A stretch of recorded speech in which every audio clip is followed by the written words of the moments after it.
Alhamdulillah, pada kesempatan malam hari yang insyaallah Allah ridha ini, Allah mampukan kita dengan fisik kita yang sehat, pikiran kita yang kuat, dan langkah kita yang tegak untuk tetap berjalan menuju rumah Allah dengan tujuan apa?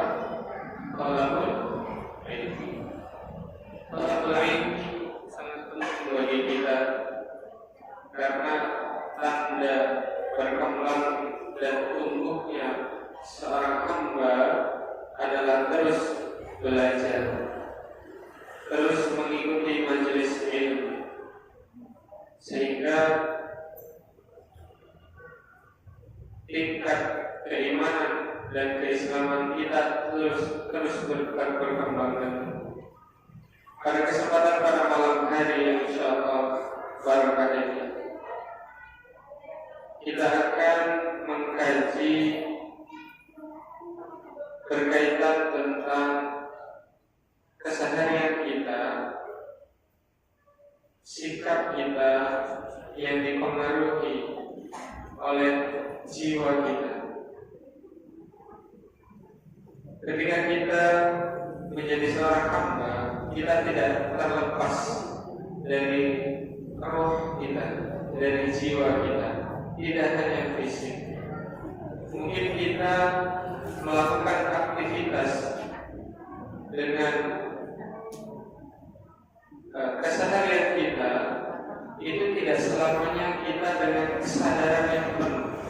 Bisa jadi kita melakukan segala sesuatu itu tanpa sadar. Maksudnya bagaimana? Kita berjalan yang sudah biasa ke masjid, maka kita tidak akan lagi mencari lokasi masjid karena sudah kita tanamkan dan sudah menjadi kebiasaan bagi kita sebagai seorang muslim yang taat untuk pergi ke masjid.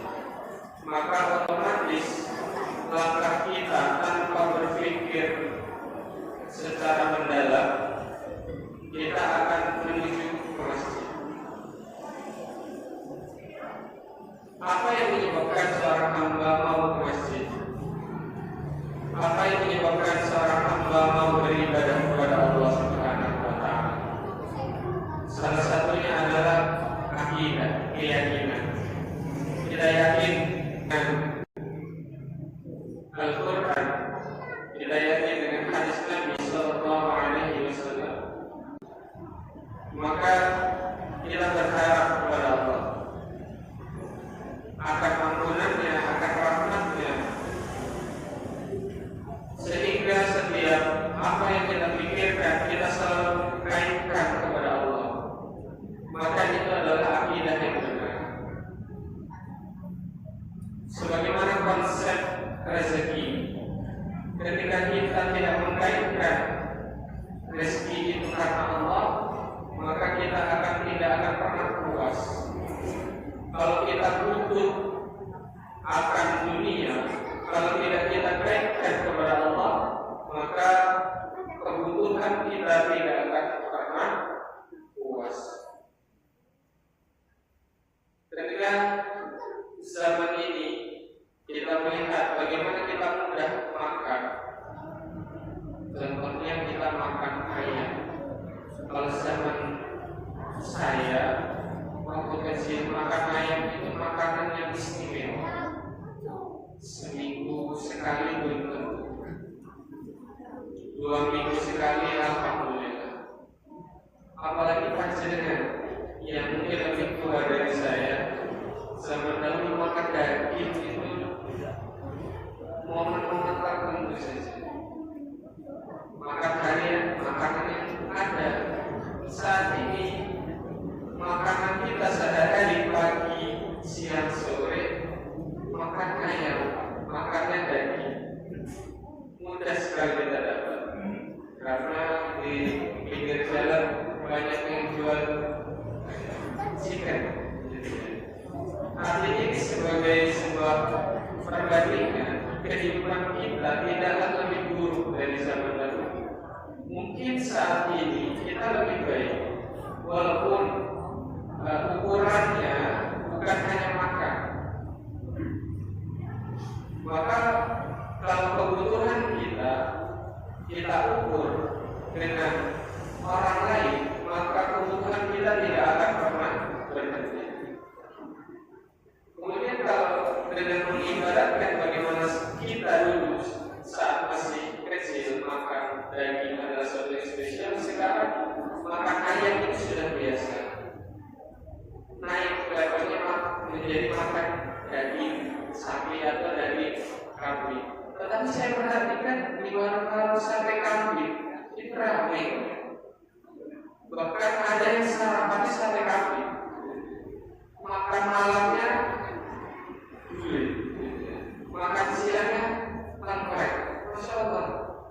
Jadi untuk masa saat ini, hal-hal yang kita butuhkan secara fisik itu sudah terpenuhi dengan baik. Orang kemudian menjadi sebuah pertanyaan, bagaimana kok orang karena kebutuhan ekonomi, karena khawatir tidak bisa memberi makan anaknya, ada seorang ibu yang tega dalam berita itu meracuni anaknya, kemudian menulis sebuah surat, maafkan ibu ya, karena ibu takut setelah ibu mati atau meninggal tidak ada yang menguruskan. Kemudian ibunya minum racun, dan ini adalah sebuah fenomena yang perlu kita perhatikan. Jangan-jangan bukan karena makan, bukan karena kebutuhan perut, tapi karena ada masalah di jiwanya, ada masalah di rohnya. Kalau bahasa sekarang mungkin psikologinya terganggu. Jadi bukan melulu tentang makan. Kalau kita perhatikan makan sekarang mudah sekali. Apalagi ada aplikasi dan seterusnya. Setelah manusia bercukup dengan makan, ada lagi kebutuhan tentang tempat tinggal. Bagaimana kita berusaha mencari tempat tinggal yang layak? Cicil tanah, kalau belum cicil tanah masih kontrak, mungkin kos dan seterusnya. Ini adalah kebutuhan dasar. Maka di dalam Islam, kebutuhan paling tinggi ini bukan kebutuhan biologis, bukan pula kebutuhan secara fisik, tetapi kebutuhan secara hati. Berapa banyak orang kaya batinnya tidak tenang.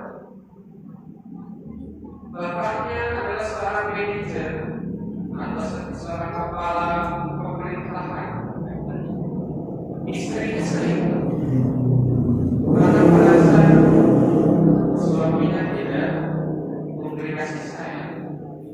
Bagi yang tidak punya uang, tidak perlu kasih sayang, yang penting dompetnya betul. Buktinya mereka yang sudah kaya, kebutuhannya berubah juga tidak puas. Belum lagi anaknya narkoba, anaknya terjerat pergaulan bebas, dituntut untuk menikahi seseorang yang sudah hamil di luar nikah. Jadi pandangan kita akan kebutuhan itu berasal dari pikiran kita. Apa yang kita butuhkan belum tentu sama dengan orang lain butuhkan. Kalau bahasa Jawa, kebetulan saya bukan orang Jawa, saya mendengar istilah sawal sinawal. Maka saling melihat, enak ya dia ya, sudah punya rumah sendiri, enak ya, sudah kaya, apalagi pilihannya Raffi Ahmad.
saat belum punya motor itu tapi berharap mengumpulkan uang, berusaha mengumpulkan dana untuk beli. Ketika sudah dapat apa yang terjadi, dia sudah nggak ada itu nikmat-nikmatnya naik motor itu. Mungkin seminggu pertama pagi dicuci, malam dicuci. Seminggu berjalan, 2 minggu paginya aja karena nggak kesel. Sebulan udah mulai akan hilang cucinya. 3 bulan gak dicuci sendiri kan.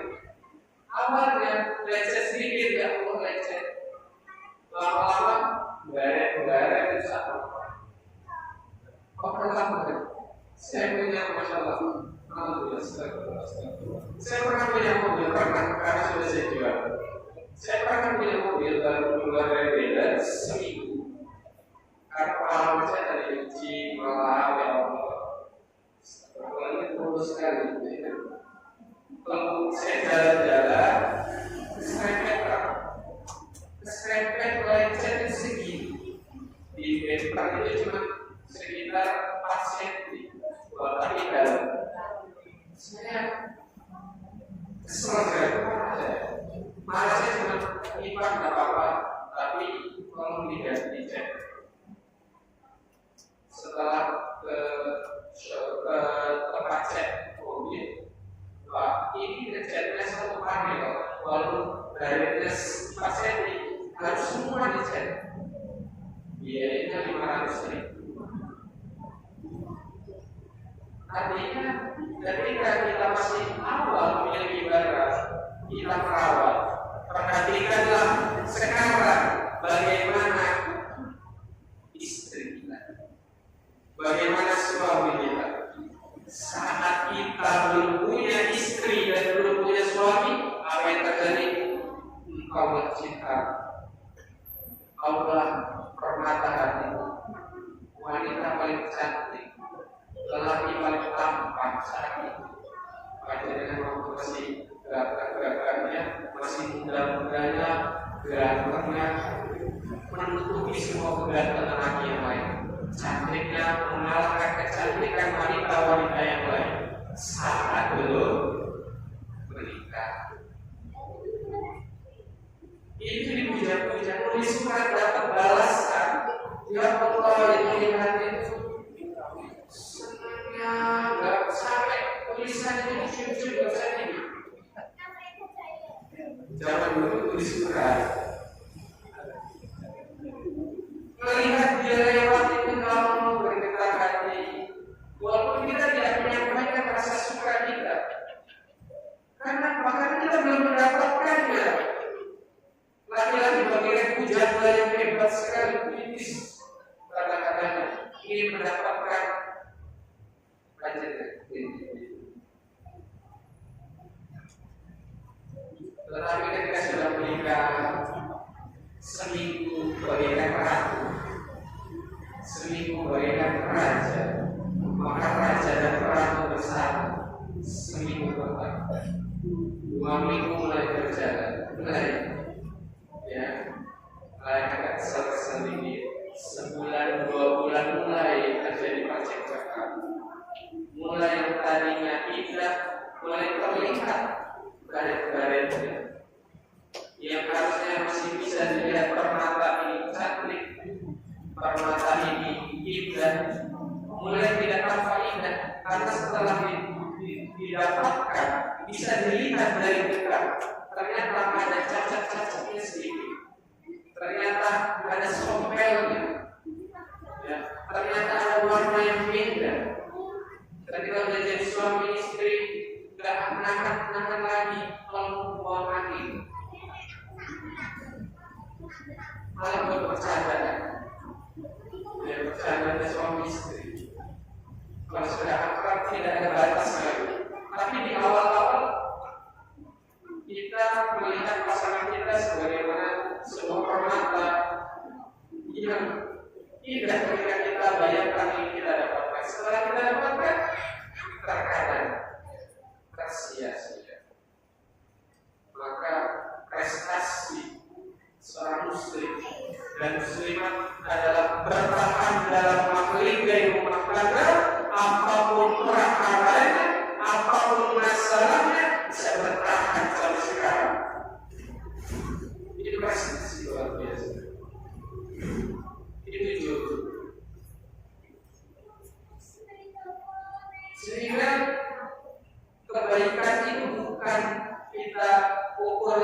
kebahagiaan bukan kita ukur dengan sesuatu yang akan kita dapatkan, tapi kebahagiaan adalah bagaimana kita merawatnya.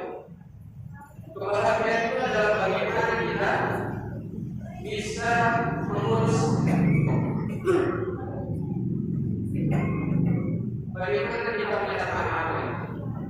Tanyakan pasangan yang belum punya anak, bagaimana mereka berharap punya anak, bagaimana mereka berikhtiar kesana kesini, berobat ke dokter, ke alternatif, berobat ke siapapun yang memberi rekomendasi, mereka hidup, mereka gunakan. Maka ketika anak kita ada, itu adalah sebuah anugerah yang luar biasa.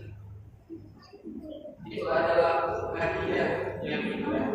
Tapi kenapa di dalam keluarga Muslim terjadi keributan paling besar di dalam rumah tangga, yang seharusnya rumah tangga adalah tempat yang bisa menggambarkan ini atau surga, tetapi ternyata yang terjadi rumah tangga menjadi ini atau neraka. Hawanya panas, melihat mukanya menggelikan, tidak angka, melihat anaknya yang mengecewakan, bikin kesal, membuat sakit hati. Maka ketika kita berharap kepada manusia, itu yang terjadi. Sehingga marilah ketika kita punya pasangan, kita pasrahkan kepada Allah. Ketika kita punya anak, kita nikmati kebahagiaan ini, tetapi kita lupa, kita pasrahkan kepada Allah. Apa yang terjadi? Istri tidak selalu sempurna, suami tidak selalu sempurna. Begitu pula ketika kita punya anak, kita akan melihat bagaimana mereka berkembang menjadi dewasa. Ada pula yang mereka tidak sesuai dengan keinginan kita. Biarkan mereka berkembang dengan zamannya. Alim auladahu khair zaman. Maka ini adalah anak-anak kalian sesuai dengan zaman. Ini ketika kita melihat bagaimana rumah kita ini penuh dengan tawahan, candaan, ada juga tangisan, ada juga rasa marah. Ini disebut dengan emosi. Maka emosi ini tidak selalu tentang marah. Emosi adalah ungkapan perasaan sebagai respon atas perilaku atau atas tindakan orang lain. Kita melihat anak kecil ketika kita sholat di masjid, mereka ramai. Respon kita apa? Beda-beda. Ada yang kasihnya biasa, tetapi ada rumah tangga yang dia ribut dengan anaknya, di rumah anaknya bikin masalah. Ketika masjid berharap tenang, bocah-bocah ini marah gitu. Aku pengen khusyuk sholat, emosinya terpancing. Kenapa? Bisa jadi di rumahnya sedang banyak masalah dengan anaknya, atau dia terikat dengan perilaku anaknya yang kurang ajar dengan orang tua. Maka respon kita terhadap anak-anak ini adalah wajar. Ada yang marah, ada yang kesal, ada yang biasa saja, atau bahkan ada yang bahagia. Melihat anak laki-laki, ya Allah, sebenarnya anak ini ekspresinya natural. Nggak harus jadi, nggak harus jaga image, nggak harus pencitraan, lucunya nggak harus di bagus-bagusin. Dan anak-anak nama kami nata bangsa, anaknya pemarah, tertidur-tiduran. Tidak ada, belum ada batasan bagi anak. Yang menjadi masalah kita yang merespon anak. Tetapi ingat juga bagi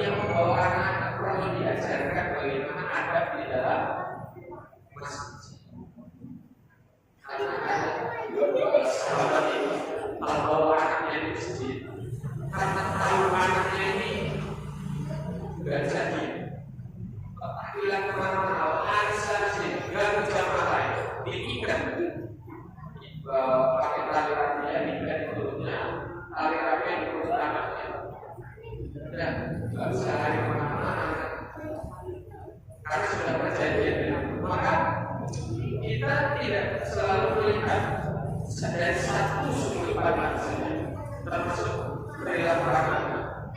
Begitu juga ketika kita merespon melihat perbedaan pendapat di masyarakat, maka setiap di kepala panjenengan akan ada pendapat, maka wajar kalau ada perbedaan pendapat. Pertanyaannya, ketika kita ada rasa marah, emosi tadi, bagaimana emosi kita? Apakah kita bisa mengendalikannya?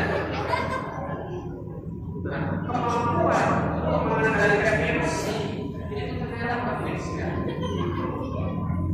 Karena dengan mengendalikan emosi, kita bisa lebih bijak. Kita tidak mudah terbawa perasaan yang berlebihan, marah berlebihan, sedih berlebihan, atau bahagia berlebihan juga tidak boleh. Ya, bahagia berlebihan membuat kita susah menegur orang. Kita suka dikasih, misalnya oleh seorang yang kaya, dan itu orang kaya itu sering memberikan kita uang, maka berkuranglah kemampuan kita untuk menegur orang tersebut, karena dia sudah sering memberi kita uang. Maka konsep amar ma'ruf nahi munkar adalah bagaimana kita bertindak, berperilaku atau mencegah kemungkaran karena Allah. Bagaimana dengan Rasulullah? Apakah Rasulullah juga gembira, sedih, marah? Iya. Rasulullah manusia. Ana masyarakat kata Rasulullah. Saya manusia. Saya juga bisa marah. Saya juga bisa bahagia. Saya bisa sedih. Sebagaimana Rasulullah SAW, beliau berkata, Allah lebih gembira menerima taubat hambanya daripada seorang musafir yang kehilangan untanya di padang pasir dan menemukannya kembali. Ini ibarat kalau kita kehilangan motor, motor dan kita menyistam, kemudian dicuri, dan kita umumkan dan kita bawa motor itu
Bagaimana kita kembali kepada Allah, kemudian bertaubat. Itu bahagianya Allah ketika hambanya mau bertaubat. Jadi seperti ini tadi. Bagaimana kita melihat harta kita hilang dan itu kembali kepada Allah. Dan Allah lebih bahagia lagi dari itu. Begitu pula dengan Rasulullah. Maka ketika kita merasa ada yang hilang, merasa ada yang kurang, kemudian kita berputus asa, maka kembalilah kepada Allah. Itu adalah obat yang mutiara bagi hati yang kering, hati yang dia merasa hampa, yang menjaga kita jauh dari Allah. Maka bagaimana kita mengukur hati kita? Barometernya, ukurannya adalah hati. Kalau hati kita bimbang, hati kita susah, bukan karena kita sedang kekurangan harta, sedang kekurangan ujian, sedang kekurangan fasilitas, tapi bisa jadi ini adalah tanda bahwa kita sedang jauh dari Allah. Orang yang terspediskan, ada yang hatinya lagi susah, ada yang lagi berat. Perbanyak ibadah, insya Allah hati kita akan berangkat. Allah akan membukakan jalan, Allah akan membukakan pikiran kita, sehingga kita bisa berpikir dengan tenang, sehingga kita akan diberikan kemampuan untuk berpikir dengan kuat di mana jalan keluar. Usaha kita yang paling susah di masa-masa seperti ini, jualan kita yang mungkin gak laku-laku, akan selalu ada jalan ketika kita kembali kepada Allah. Tapi kuncinya adalah kita berhenti untuk berpikir. Usahanya apa? Usaha dunia yang dikuatkan, usaha ibadah yang juga dibagi dengan sebagaimana kuatnya usaha kita di dunia dalam mencari manusia. Sekarang bagaimana ketika Rasulullah bersedih banyak saat putra beliau meninggal, Ibrahim, putranya yang masih kecil. Kemudian beliau Rasulullah masuk ke dalam rumah, sudah sakit dan kita tidak sedih. Karena kita berharap ya Allah, pindahkan sakitnya aku kepada saya. Anak saya sakitnya kayaknya udah akan pindahkan saya. Terhadap orang tua ini, Rasulullah pun demikian. Masuk rumah, anaknya sakit. Kemudian Rasulullah pulang. Rasulullah diam.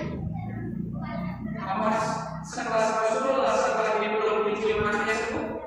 Tidak. Siapapun tidak bisa menyalahkan takdir. Bahkan Rasulullah. Tidak lama kemudian putra beliau meninggal. Dan beliau menangis. Rasulullah menangis. Kemudian Abdurrahman bin Auf bertanya, "Ya Rasulullah, apakah kau menangis?" Ini sahabat banyak sekelas Nabi. Ya, bahasa kita ini Nabi itu di atasnya orang soleh, di atasnya kiai, di atasnya ulama, di atasnya wali.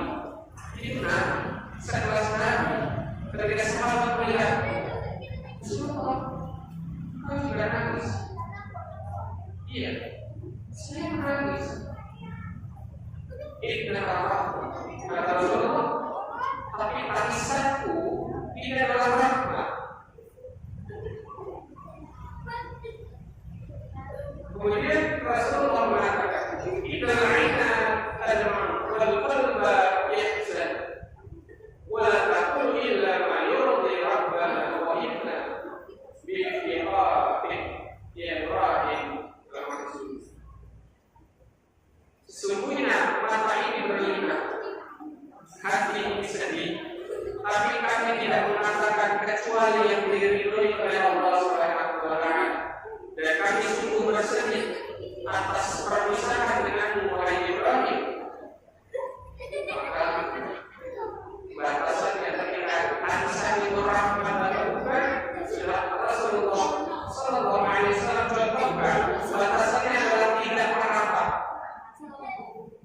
Yang kedua, tidak berlebihan.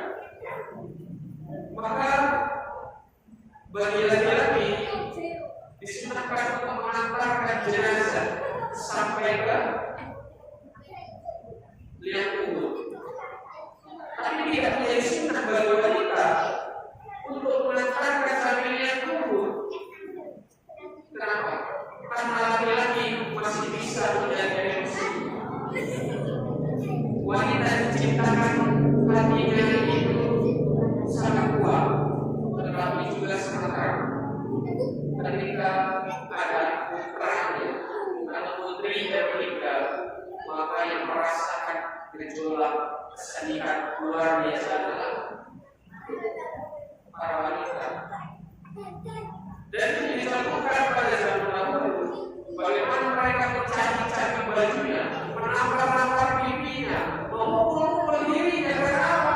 Karena kesedihan. Kenapa muncul sedih? Ini sebuah pertanyaan. Karena merasa kecewa, karena merasa menyesal. Dulu saya menjadi ibu, saya pernah menzalimi anak saya. Saya pernah menghukum anak saya berlebihan. Maka muncul penyesalan ketika buah hati yang kita sayangi itu meninggal. Perasaan begitu ragu, di sisi lain kuat sekali. Maka ibu-ibu ini kan kasih sayangnya kuat. Anak-anak itu lebih bisa mendekat sama ibunya karena rahmatnya kuat, rahmatnya. Karena memiliki kasih sayang yang kuat. Kalau bagi laki-laki, dia bisa bertahan dengan logika. Karena bapaknya perasaan itu tidak sebenarnya. Cuma karena laki-laki ini ditahan. Bapak saya juga gitu. Ibu saya cerita. Jadi, ketika kamu ke pondok, bapak menerang mengantar kamu ke bis. Saya naik bis gitu kan, dari Lampung ke Jawa Timur. Waktu saya di Jawa Timur. Tapi ibu saya selalu mengantarkan saya ke bis. Saya tidak pernah tahu kenapa bapaknya begitu. Sampai akhirnya ketika saya kelas 6 terakhir, bapak saya tak pernah datang ke rumah. Tidak pernah bercerita. Baru ibu saya cerita, bapakmu setiap anak berangkat ke pondok itu pergi ke kamar mandi menangis. Dia lalu menunjukkan air mata di kepalanya. Dia ingin mengajarkan keteguhan kepada kamu. Dia ingin mengajarkan tanggung jawab kepada kamu. Dia ingin mengajarkan kebesaran hati kepada kamu. Tapi beda bagi ibu, gak bisa ditahan. Ada yang berdoa, langsung tidak jangan. Besok kalau punya jodoh, jangan ya. Yang dekat aja. Biar kalau ibu mau menengok juga jauh. Karena apa? Karena rasa kasih sayangnya besar sekali. Selalu ingin dekat dengan kamu.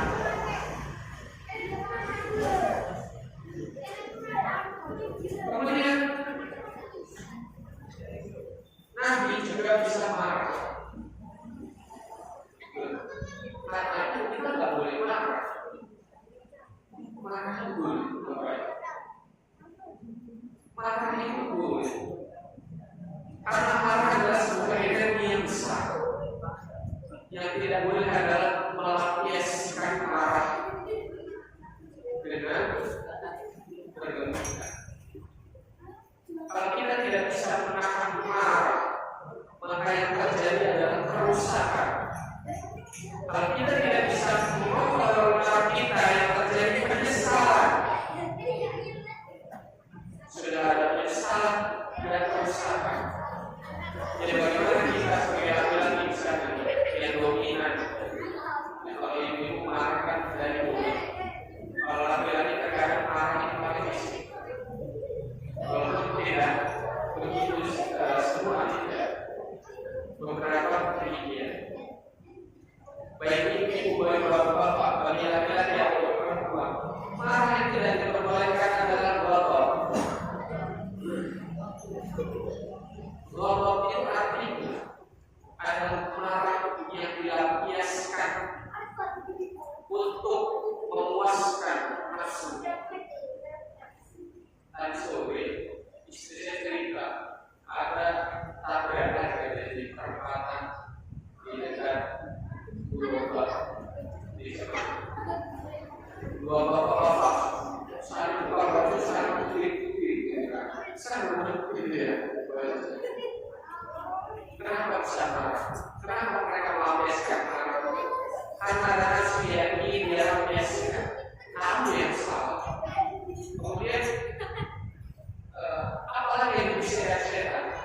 Lampiaskan marah, hancurkan dia, pukul kepalanya. Kalau bisa bunuh dia, maka pikirannya dirusak oleh setan. Agar ketika kita marah, kita ingin menghancurkan orang lain, membunuh orang lain. Hati-hati, pikiran itu dari setan. Itu yang sebenarnya Allah. Maka anak-anak di sekolah diajarkan la taghdab wa la jangan marah bagimu. Orang tua saya juga pernah tegur sama saya, Nabi, la taghdab wa la kata Ustaz, gak boleh marah, tapi itu bagimu surga. Ya Allah, anak artinya jangan kita melampiaskan. Diterjemahkannya juga harusnya diperbaiki. Bukan jangan marah, tetapi jangan melampiaskan marah dengan nafsu. Marah boleh nggak? Boleh. Marah seperti apa yang diperbolehkan? Nah, ini yang menjadi pertanyaan. Yang kedua, ada yang disebut ghaib. والكاذبين الغيظ والعافين عن الناس والله يحب المحسنين.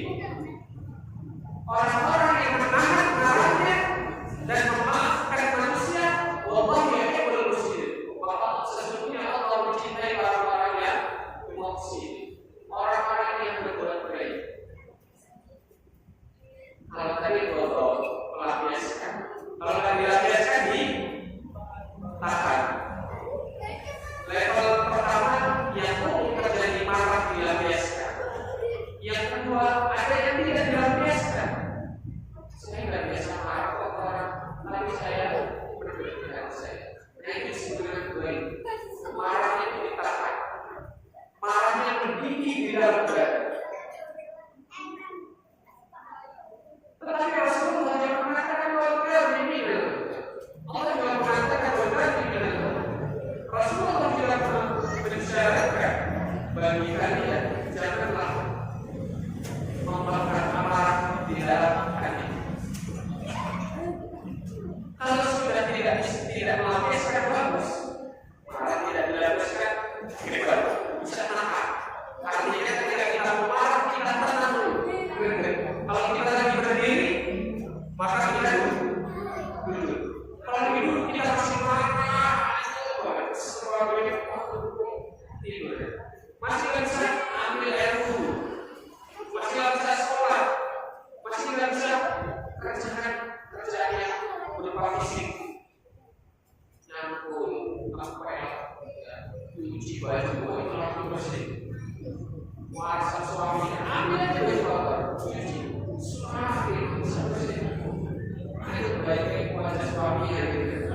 Seperti ngapain suami itu.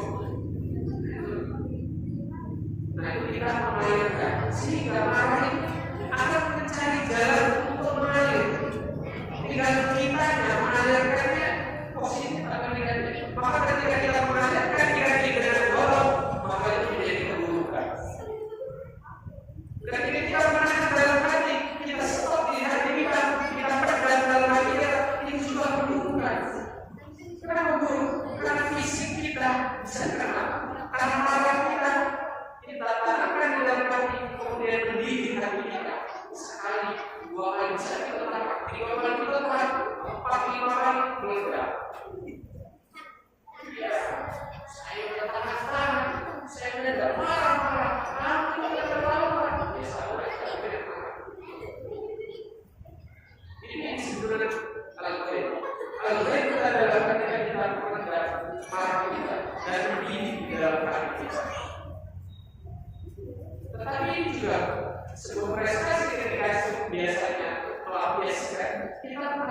itu sudah bagus. Tetapi yang terbaik adalah ketika kita tidak menyimpan di dalam hati, tidak kita lampiaskan, tapi kita tetap marah. Marahnya adalah menegur. Kita tidak bisa membiarkan orang berbuat semena-mena kalau kita tidak menegurnya.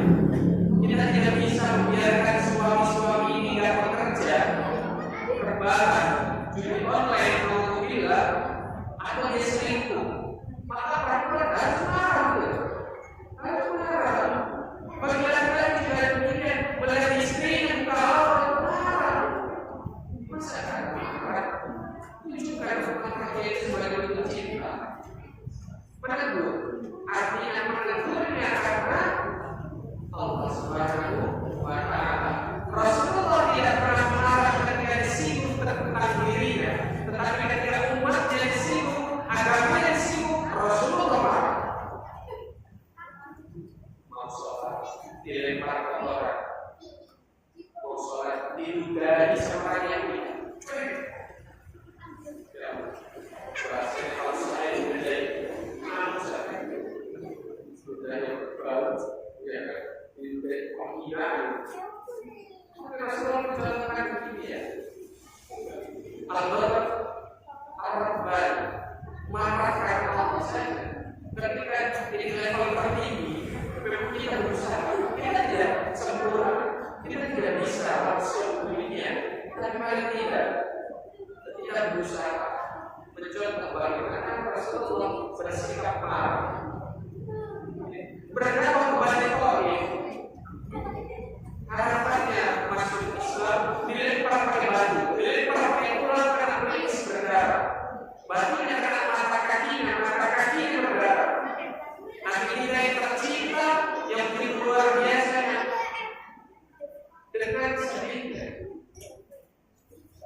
kembali tanpa ada hasil. Tapi ketika dirinya yang dilempar Rasulullah tidak marah, karena dia berdakwah.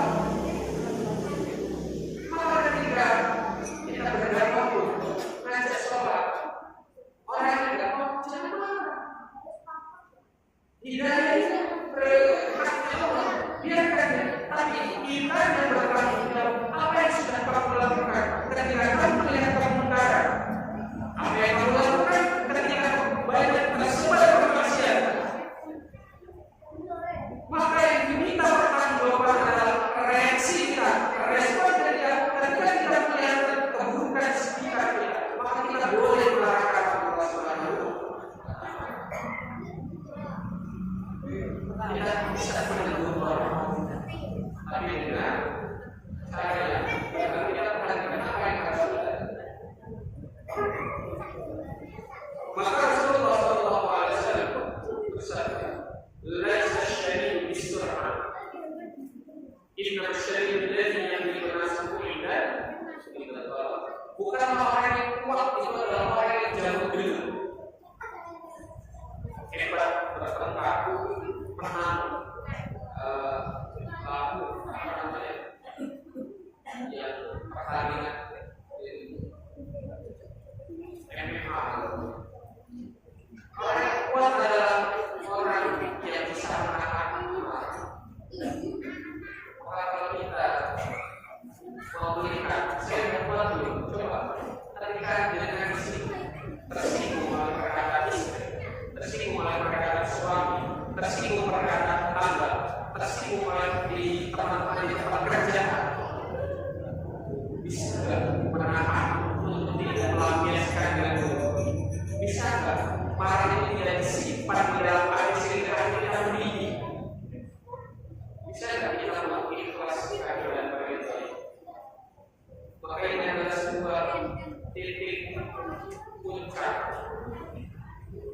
hati yang bersih seorang mukmin menjadi seorang muhsin. Dia bisa berbuat baik kepada orang yang menyakitinya.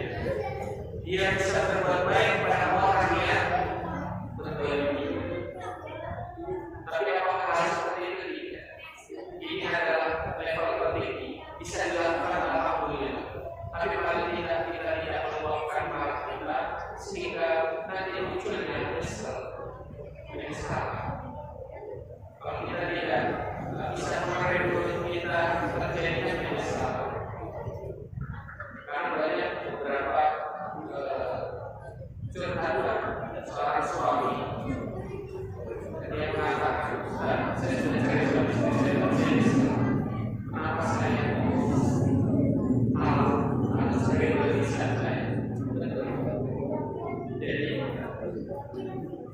Kata-kata ajaib laki-laki kan loh. Saya nikahkan anak saya, maka jadi bapak-bapak laki-laki tidak boleh asal mengucapkan saya nikahkan. Nanti itu jadi. Yang kedua talak, saya ceraikan kamu. Walaupun ada yang mengatakan dengan kata-kata cerai atau kata-kata yang mengarah kepada cerai. Karena kalau saya melakukan dari orang tua, ini kejadian. Maka jangan marah dengan kata-kata cerai. Ini mesti sekali-kali. Buat ibu-ibu, ini tidak berlaku. Buat ibu-ibu ngomong, saya tidak cerai, seribu kali, tidak akan cerai. Tapi kalau lagi ngomong sekali, saya cerai. Di mata Allah, Allah itu jadi. Maka dia juga kita lagi dalam mengucapkan dua kata, saya ceraikan, saya nikahkan. Perempuan. Sehingga emosi yang tadi sudah kita bahas itu anugerah dari Allah. Marah, sedih, gembira, itu wajar, itu normal. Tapi tidak boleh berlebihan dan tidak boleh juga tidak ada. Kalau marah tidak ada, kasihan dia nggak jadi pribadi yang siap bertarung di masyarakat. Dia tidak punya semangat untuk menjadi orang yang lebih baik. Marah itu, kecewa itu. Tetapi kita harus kaitkan semuanya kepada Allah. Sehingga kembali ke awal. Semua kebutuhan adalah manusia. Tetapi kita sebagai